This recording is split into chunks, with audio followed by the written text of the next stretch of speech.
M Sami এটি থেকে আপনি লিখেছেন, রোজা রেখে কি চুল দাড়ি কাটা যাবে?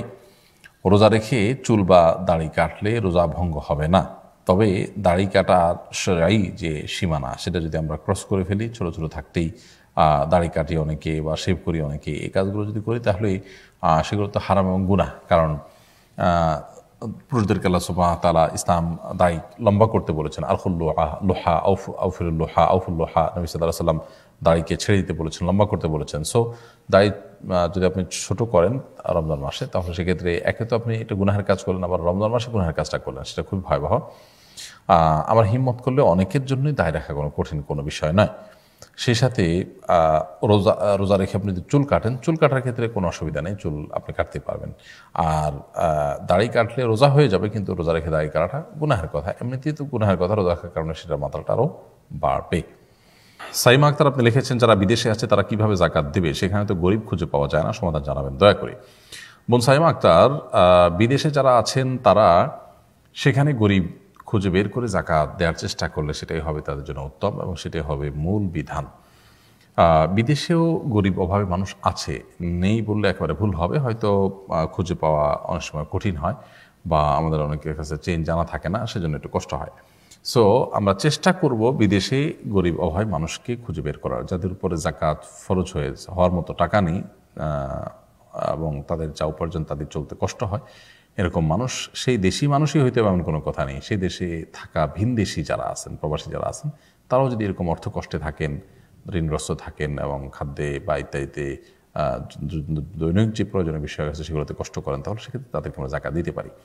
যদি সেরকম লোক খুঁজে পাওয়া না যায়, তাহলে পৃথিবীর অন্য যে কোনো প্রান্তে আপনি জাকাতের টাকা পাঠাতে পারেন। সেটা আপনার নিজের স্বদেশ হতে পারে, পৃথিবীর অন্য যেখানে গরিব আছে সেখানে আপনি জাকাতের টাকা হস্তান্তর করতে পারেন বা স্থানান্তর করতে পারেন।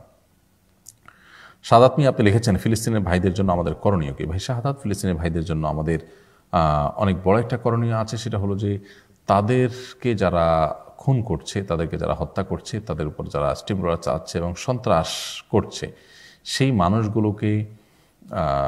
মানুষগুলোর যে সমস্ত ব্যবসা প্রতিষ্ঠানের পণ্য আমরা কেনাকাটা করি, সেগুলো থেকে নিজেরা সরে আসা, অর্থাৎ সেগুলো থেকে নিজেদেরকে বিরত রাখা। তাহলে সেক্ষেত্রে এটা হবে তাদের প্রতি আমাদের এক ধরনের সাধ্য অনুযায়ী প্রতিবাদ জানানো।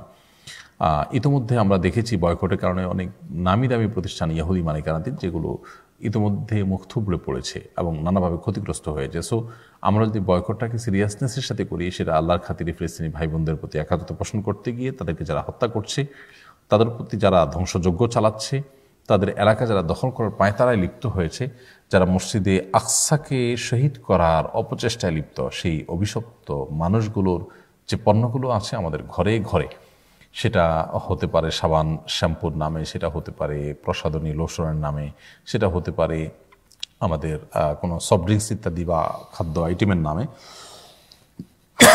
দুঃখিত, সেরকম সমস্ত বিষয়গুলোতে আমাদের সিরিয়াসনেস থাকা উচিত যে আমরা তাদের পণ্য কিনবো না।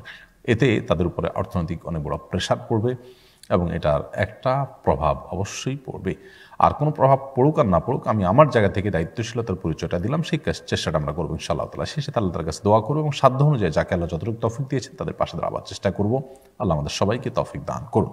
মাইনুল ইসলাম লিখেছেন, তারাবির ইমামের জন্য টাকা কালেকশন করে তার কিছু অংশ মসজিদ ফান্ডে রেখে দেওয়া যাবে কিনা? অনেক মসজিদে এমনটা করা হয়। ভাই মাইনুল ইসলাম, এটা কোনোভাবেই জায়েজ হবে না। তারাবির ইমাম সাহেবের জন্য বা যে কোনো বিশেষ খাতে টাকা তুলে, সেটা হতে পারে ঈদগাহে ঈদের নামাজে যারা ইমামতি করছেন তাদের জন্য, মুয়াজ্জিন সাহেবের জন্য, কিংবা অন্য যে কোনোভাবে বিশেষ পারপাসে টাকা কালেকশন করার পর যেই পারপাসে কালেকশন করা হচ্ছে সেখানে খরচ না করে অন্য খাত যতই আকর্ষণীয় হোক, যতই লোভনীয় হোক, যতই গুরুত্বপূর্ণ হোক, সে খাতে ব্যয় করা জায়েজ নয়। অতএব ইমাম সাহেবের জন্য, হাফেজ সাহেবের জন্য টাকা তুলে সেই টাকা যদি আপনি মসজিদ ফান্ডে রেখে দেন, হোক তার কি একটা অংশ, তাহলে সেক্ষেত্রে সেটা গুনাহ হবে, নাজায়েজ হবে, এবং এর কারণে আপনার আল্লাহর কাছে দায়ী হতে হবে মসজিদ কর্তৃপক্ষকে। তবে কোনো কোনো ক্ষেত্রে দেখা যায়, যেমন বিশেষ খাতে টাকা তোলার পর সেই খাতের কাজ শেষ হওয়ার পর উদ্বৃত্ত থেকে গেছে, এরকম খুচরা কিছু রয়ে গেছে, উদ্বৃত্ত রয়ে গেছে, সেগুলো আপনি জেনারেল ফান্ডে নিয়ে গেলেন বা কোনো ভালো খাতে খরচ করলেন মসজিদেরই, তাহলে সেটা জায়েজ হতে পারে। কিন্তু ইমাম সাহেব যেন টাকা তুললেন, এখানে তো আসলে উদ্বৃত্ত থাকার কিছু নেই, তার জন্য যেটা তুলেছেন সেটা তাদেরকেই দিয়ে দিতে হবে। সো এই বিষয়ে আমাদের অনেকেই দায়িত্বশীলতার পরিচয় না দেওয়ার কারণে কিন্তু গুনাহগার হচ্ছে। নসল ওয়াকফে কানা সেশারে ইসলামী ফিকহের একটা মূলনীতি হলো দানকারীর যে উক্তি সেটা শরীয়তের উক্তির মতো। সো দানকারী যে জন্য দিবে সেই খাতে ব্যয় করতে হবে, মন মতো অন্য যে কোনো খাতে ব্যয় করা যাবে না।